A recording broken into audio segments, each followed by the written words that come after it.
Satu hari jelang Hari Raya Idul Adha, persiapan terus dilakukan di rumah pemotongan hewan Dharma Jaya Peninggilan, Jakarta Timur. Semua panitia pemotongan hewan kurban harus melalui protokol kesehatan ketat. Berkurangnya pembelian hewan kurban di Hari Raya Idul Adha tahun ini tak menyurutkan rumah pemotongan hewan Dharma Jaya, Jakarta Timur lengah. Protokol kesehatan diterapkan bagi semua petugas pemotongan hewan. Selain menjual hewan kurban, rumah pemotongan ini juga menyediakan penitipan hewan kurban.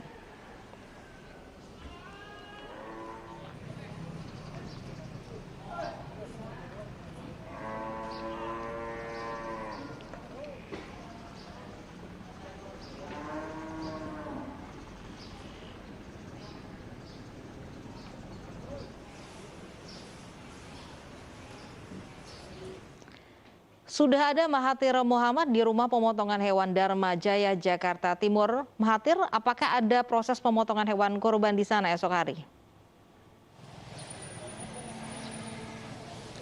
Ya, Lofi dan Fandi, untuk proses pemotongan hewan kurban hari memang sudah tidak dilakukan esok hari. Ini sesuai juga edaran dari Kementerian Agama bahwa kalau pemotongan nantinya akan dilakukan pada tanggal 21, 22, dan 23. Namun di RPH Dharma Jaya Peninggilan Jakarta Timur, seperti di belakang kami, juru kamera kami Indra Setiabudi akan menunjukkan kepada Anda. Ini memang kalau sapi-sapi di belakang kami ini adalah sapi-sapi yang memang milik dari RPH Dharma Jaya. Namun juga sudah ada sapi-sapi yang sudah didistribusikan, bahkan sudah dititipkan di sini untuk dilakukan nantinya pemotongan. Kalau di sini adalah sapi-sapi atau kandang yang memang dijual, nantinya bisa juga dibeli oleh pemilik sapi nantinya, dan nantinya juga bisa lakukan pemotongan di sini juga. Baru nanti untuk masalah distribusi bisa langsung ke tempat distribusi memang sudah ditentukan. Nah, nanti cara-caranya seperti apa, juga cara pemotongannya, juga bagaimana proses protokol kesehatan yang akan dilakukan juga dengan syariat Islam yang seperti disampaikan oleh Pemprov DKI. Saya akan mengajak Anda, Lofi dan Fandi, untuk berbincang langsung dengan Dirut RPH Dharma Jaya yang sudah bersama kami sedang memantau saat ini, yaitu Bapak Raditya Endra Budiman. Selamat siang, Pak. Ya, selamat siang. Pak, kita berbincang sedikit di Anyus siang, Pak, ya. Pak, ini kita berbincang mengenai persiapan mengenai Idul Adha. Surat edaran Kementerian Agama kan memang membolehkan adanya pemotongan di RPH. Memang harusnya juga di RPH kalau bisa menghindari kerumunan. Itu di tanggal 21 dan 23, persiapannya seperti apa, Pak, untuk menjelang hari itu? Ya, terima kasih. Memang sesuai dengan surat edaran tersebut, maka semua pemotongan diharapkan bisa dipusatkan di RPH untuk menghindari kerumunan. Persiapannya tentunya dari fasilitas, dari mulai sapinya, terus alat-alat potongnya, personelnya, juga dari prokesnya yang sudah kita siapkan. Prokesnya nanti apa saja, Pak, untuk segenap panitia dan juga para pemotong hewan kurban ya, Pak? Ya, untuk awal semua yang akan berperan dalam pemotongan ini akan kita swab. Akan kita swab untuk memastikan mereka dalam keadaan sehat. Lalu tentunya dengan prokes-prokes yang sudah ditetapkan oleh pemerintah ya, seperti masker dan segala macam, sarung tangan, juga ada topi dan segala macam. Pak, saya mau nanya mengenai apakah sudah ada yang memberikan atau juga mendistribusikan sapinya di RPH Dharma Jaya ini untuk nanti besok dipotong, Pak? Dan dari mana saja, Pak, kalau boleh tahu, Pak? Sudah ada beberapa, yang pasti dari Basnas sudah masuk gitu ya. Lalu dari masjid-masjid sekitar sini juga ada beberapa yang sudah masuk gitu. Nanti untuk pendistribusiannya sendiri seperti apa, Pak? Macam-macam. Jadi mereka biasanya setelah kita potong, nanti kita cacah, sudah selesai dengan paket-paketnya, mereka akan bawa untuk dibagi-bagikan.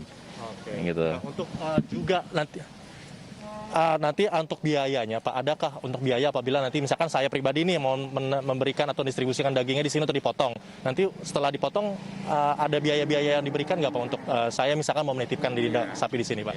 Ya, jadi memang pemotongan itu kita ada biaya, dikenakan biaya. Memang biaya tersebut tergantung dari apa yang mereka perlukan. Misalnya ada yang perlu hanya dipotong 4 saja, misalnya karkas 4 gitu. Nah, itu juga berbeda dengan yang minta dipotongkan udah menjadi cacah-cacah, udah dibagikan sekilo-sekilo atau 2 kilo sesuai permintaan mereka.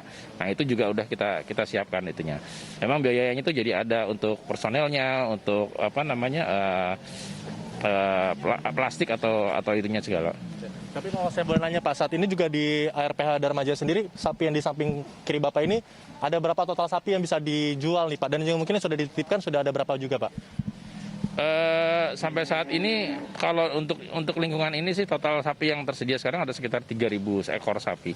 Tapi yang yang dititipkan itu sekarang ini mungkin ada sekitar 200 lah per hari ini.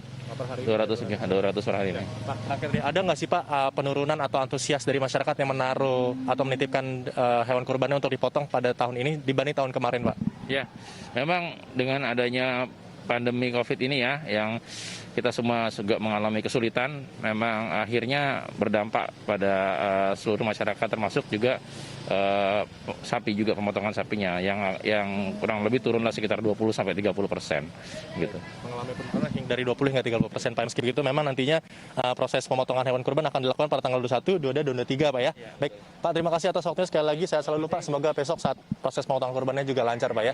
Terima kasih sekali lagi Pak waktunya.